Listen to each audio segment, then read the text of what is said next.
Ashamaa harka fuunee kabajamtootaa fi jaallatamtoota hordoftoota Qaroo Miidiyaa akkuma beekamu oduu fi odeeffannoowwan keenya qabannee dhufneetiin jirra. Hanga xumuraatti akka nu waliin turtan isin affeerra. Qaroo Miidiyaa like, share, subscribe gochuun yaada keessanis karaa koomentiin nu biraan ga'uun dagatinaa isiniin jenna.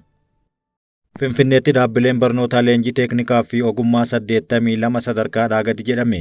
Koolleejjiiwwanii fi dhaabbileen barnootaa leenjii teeknikaa fi ogummaa magaalaa Finfinnee keessatti argaman 82 sadarkaadhaa gadi ta'uu abbaan taayitaa leenjii fi hordoffii qulqullina barnootaa magaalattii beeksise. Taayitichaa haala madaallii barnootaa leenjii teeknikaa fi ogummaa irratti kaleessa qooda fudhattoota waliin mari'ateera. Haaluma kanaan abbaan taayitichaa dhaabbilee barnoota leenjii fi teeknikaa fi ogummaa magaalattii keessatti argaman 261 irratti sakatta'insa taasiseen 82 sadarkaadhaa gadi ta'uu mirkaneeffadheera jedhe. Abbaan taayitaa qulqullina barnootaa eegsisuuf qooda fudhattoota waliin qindoominaan hojjechaa akka jiru ibsuun dhaabbileen gahumsa cinatti kanneen sadarkaa barbaadamu hin guunne irrattis tarkaanfiin akka fudhatamu ibseera. Lammiileen Suudaan kibbaa daangaa Itiyoophiyaa ce'uun saamicha raawwatan. Lammiileen Suudaan kibbaa daangaa Itiyoophiyaa ce'uun horii gaanfaa 44 fudhatan to'annoo jala oolfamuu poolisiin federaalaa Itiyoophiyaa beeksise. Namoonni to'ataman kunneenis loon gaanfaa 200 ol saamanii turan deebisuu isaanii kan ibse poolisiin federaalaa Itiyoophiyaa jimaata darbe gaafa muddee 3 bara 2017 naannoo bulchiinsa kibba lixa Itiyoophiyaa aanaa Surnaa keessatti to'atamanii kan turan guyyaa kaleessaa ammoo gara bulchiinsa kibba lixa Itiyoophiyaatti dabarfamuu isaanii himaniiru.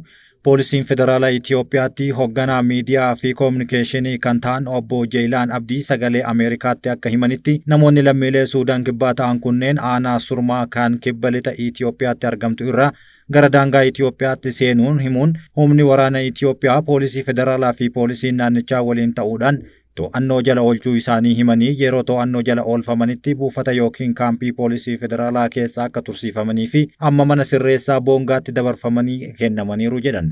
Adeemsi seeraa akkamitti ilaalamuuf deema jedhamuun kan gaafataman obbo Jeelaan koreen komishinii poolisii fi ministeera haajaa irraa dhimma kanaaf hundaa'ee jiraachuu himaniiru. Naannolee Suudaan kibbaa waliin waldaangessan kibba lixa Itiyoophiyaa fi Gambeellaa keessatti yakkoonni akkasii akka raawwataman himaniiru. Hoogganaan biiroo nageenyaa bulchiinsa naannoo kibba lixaa Itiyoophiyaa obbo Andinet Ashannaa fi namoota shakkamtoota kana waliin meeshaalee waraanaa 21 garaagaraa to'annoo jala oolfamuu himaniiru. Tokkummaan dhaabbilee mormituu haalli Itiyoophiyaa keessa jiru hamaarraa gara baay'ee hamaatti jijjiirameera jechuun dubbatan. Tokkummaa dhaabbilee siyaasaa mormituu Itiyoophiyaa haala qabatamaa keessa jirtu gama hundaan ilaalchisee ibsa waloon kennaniin biyyi keessa jirtu hamaarraa gara baay'ee hamaatti jijjiirameera jechuun yaada isaanii kennaniiru. Tokkummaan Kookaas jedhamu kan dhaabbilee akka KFO fi ABO dabalatee dhaabbilee 6 of keessaa qabu ibsa muddee 19 bara 2024 kennaniin haalli siyaasaa, diinagdee fi hawaasummaa Itiyoophiyaa guyyaa guyyaarraa hamaarraa gara baay'ee hamaatti jijjiiramaa adeemaa jira jechuun dubbatan.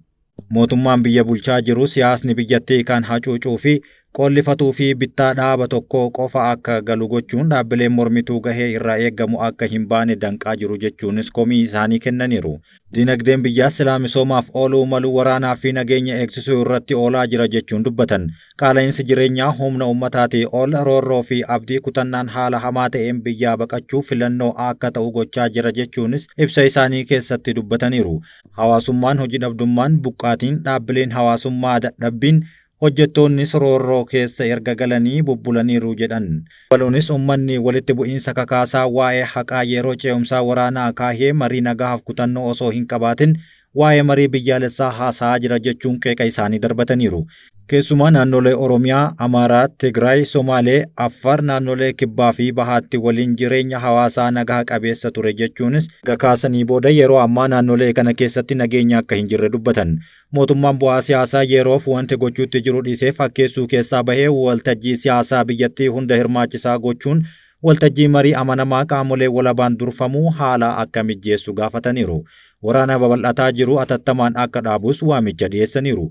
Mana maree dhaaba biyya bulchuu dabalatee dhaabbilee siyaasaa hundi miseensa itti ta'anii sirna paartii danuu jajjabeessuuf hundaa'ee gaheessa bahachuu caalatti bitamaa dhaaba biyya bulchuu ta'eera jechuun komii isaanii kaasaniiru. Dhaabbileen siyaasaa kunneen qabxiilee ijoo rakkoon Itiyoophiyaa gama maraan hammaachaa deemuu isaa agarsiisaa jira jedhan tarreessanii yommuu ta'u seera ittiin bulmaata miidiyaalee fooyyessuu Maqaa jechuun yaada bilisaan ibsachuu qancarsuun dhaabbilee laaffisuutti jira jechuunis mootummaa komataniiru. Gama biraatiin qaamoleen kabaja mirga namoomaa fi ijaarsa sirna dimookiraasii leellisan rakkoo argaa jiraachuu kaasanii hojjettoonni dhaabbilee kanaas hiraarfamuu fi dararaa irra gahaa jira jechuun dubbatan. Rakkoolee biyya keessatti mudatan cinattis hariiroon biyyoota ollaa keessattuu gaanfa Afrikaa fi dippiloomaasiin idil-addunyaa tarsiimoo fagoo ilaaluu irraa bu'uuramuu dhabuu irraa kan ka'e qormaata keessa galeeraa jechuun komatan.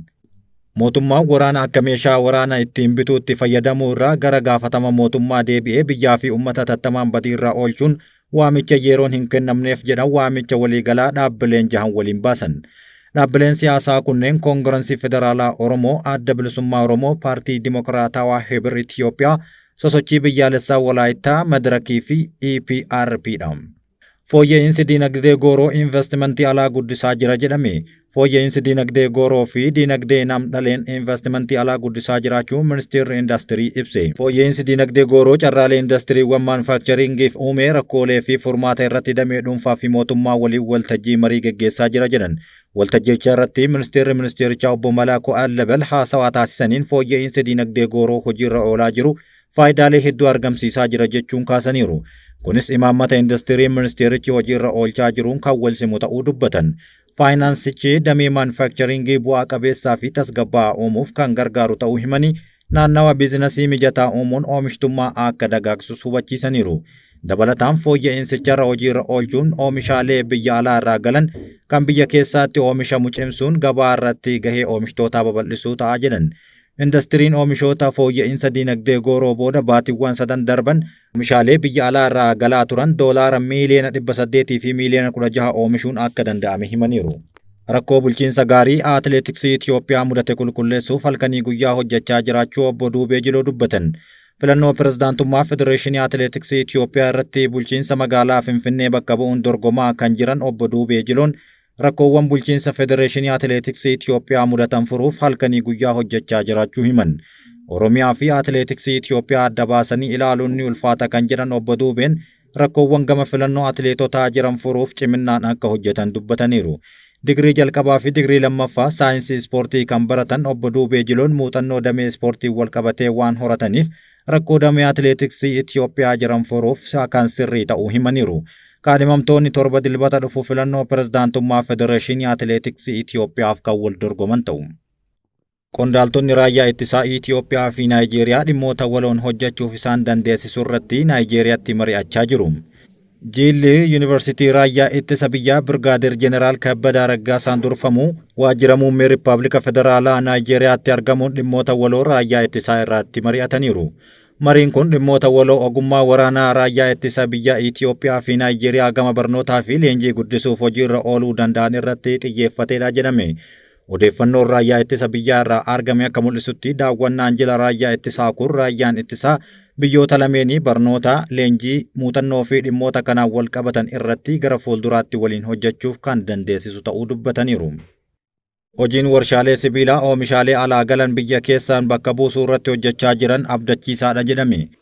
Hojiin warshaa sibiilaa Isteelii RMI oomishaalee biyya alaatii galan kan biyya keessaan bakka buusuu irratti hojjechaa jiru bu'aa qabeessaa fi jajjabeeffamaa kan jiru ta'uu itti aanaan ministeera muummee Itiyoophiyaa obbo Tamasgeen Xurunee dubbatan. Itti aanaan ministeera muummee obbo Tamasgeen Xurunee magaalaa Bishooftuu qe'ee industirii sibiilaa keessatti argamuun warshaa sibiilaa dhuunfaa Isteelii RMI kan jedhamu daawwataniiru. Cichi adeemsa ammayyaa dijitaalaa fi humna haaromsaa fayyadamuun kanaan dura gatamaa kan ture sibiila ciccitaa deebisee hojiirra oolchuu irratti kan argamudha. Kanis sibiilota ijaarsaaf oolan adda addaa oomishaa jiraachuu kan dinqisiifatamuudha jedhaniiru. Warshaan sibiilaa kun oomisha alaa galu kan biyya keessaan bakka buusuu irratti hojii hojjechaa kan jiru ta'u jajjabeessaa ta'uu fi dhimee itti fufuu akka ta'u argineerra jedhan. Mootummaan dameen dhuunfaa guddina dinagdee keessatti qooda isaa akka bahatuuf deeggarsa gama liqaa bu'uuraalee misoomaa fi haala mijataa biroo uumuu irratti hojii hojjechaa jiru cimsee kan itti fufu ta'uu waadaa galaniiru. Biyya nageenyummaan ishee eegame dhalootaaf dabarsuuf gaheen abbootii amantaa murteessaa ta'uu himame. Konferansiin nageenyaa mata duree amantaaleen nageenyaaf tokkummaa fi waliin jireenya akkasumas ijaarsa biyyaaf shoora ni qabu jedhuun dirree dhawaatti gaggeeffamaa jira. Konferansiin nageenyaa abbootii amantaalee hundaa hirmaachise kun magaalichatti kan jalqabaa ta'uu ibsameera. Rakkoolee nageenyaa biyyattii mudataa jiru haala tumsuun furuun danda'amu irratti konferansiin mari'ataa jiraachuun eerame.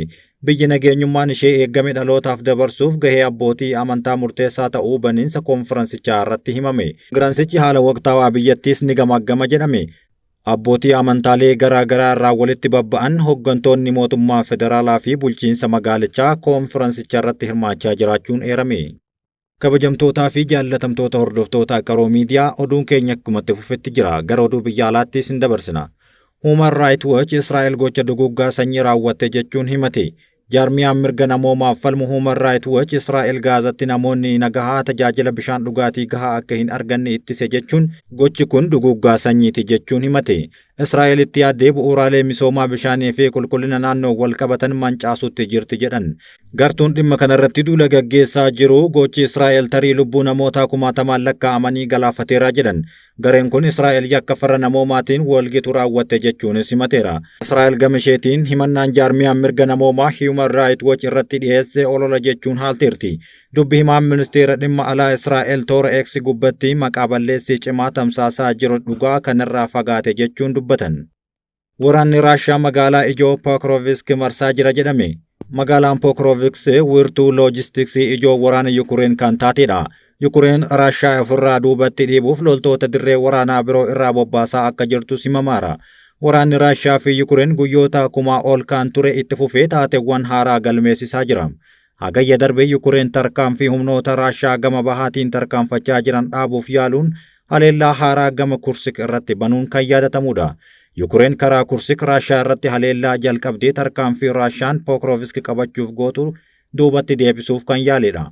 Haa ta'u malee Raashaan loltoota to'annoo Pokrovsk xumuruu manna itti fuftee jirti magaalattii to'achuuf qarqara irra geetteerti jedhama. Akka Euronews ibsa ittisni Ingiliz baase eeruun gabaasetti waraanni Raashaa magaalaa Pokrovsk to'achuuf kiiloomeetira 1 hanga 3 qofa isa hafa jedheera. Magaalattii yeroo dheeraaf wiirtuu loojistiksii fi ajaja waraana ijoo waraana Yukureen taatee tajaajilaa kan jirtudha. Gama biraatiin ammoo Yukureen magaalattii qabachuu dhiisuuf jecha loltoota ishee fuula biroo irraan baasuun gara fuula bahaatti bobbaasaa jirti jedhame.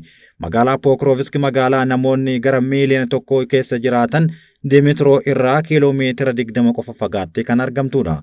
Raashaan magaalaa kana yoo to'atte waraanni kun gara giddu galeessa Yukureenitti kan ce'u ta'uunis sodaatamaatiin jira.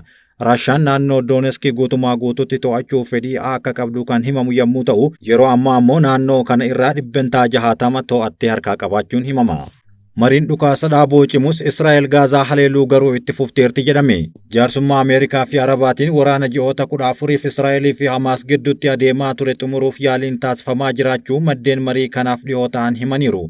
Mariin kun wayita cimee jiruttillee Israa'el haleellaa xiyyaaraa Gaazatti raawwatteen yoo xiqqaate lammiileen Falastiin 44 ajjeefamuu ogeeyyiin fayyaa himaniiru. Marii Masrii fi Kwaatar keessatti taasifame kun waliigaltee waraana dhaabuu qofa osoo hin taane lammiilee Israa'el Gaazaa keessatti onkololeessa 7 bara 2023tti butaman gadhiisuu fi lammiilee Falastiin Israa'eliin hidhamanii jiran gadi dhiisuullee kan dabalatudha jedhame. Mariisiftoonni garaagarummaa kana dura gidduu isaanii kan tokko tokko dhiphisuu danda'aniiru garuu ammallee wanti guutumaa guututti waliigalame akka hin jirre gabaasaaleen ni mul'isu.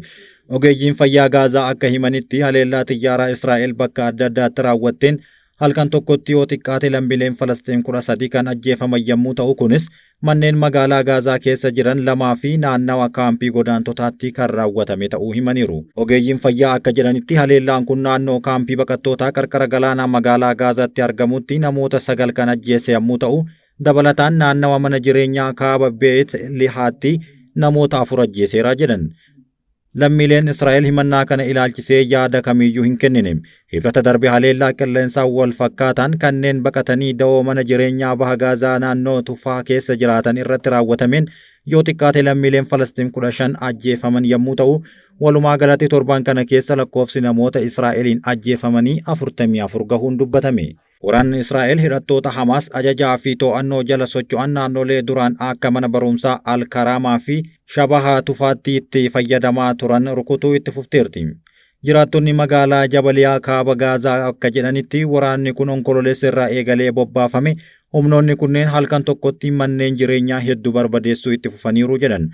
Hoogganaan garee gargaarsaa kanaa Kiristoofer Leeyikar akka jedhanitti mallattoon duguggaa sanyii fi gaaga'amaa itti fufee jiru ajjeechaa jumlaa, miidhaa fayyaa qaamaa fi sammuu akkasumas dirqiin buqqisuu fi haalli jireenyaa Filisxeemotaa boombii jala akka jiru kan haalamee miti jedhan.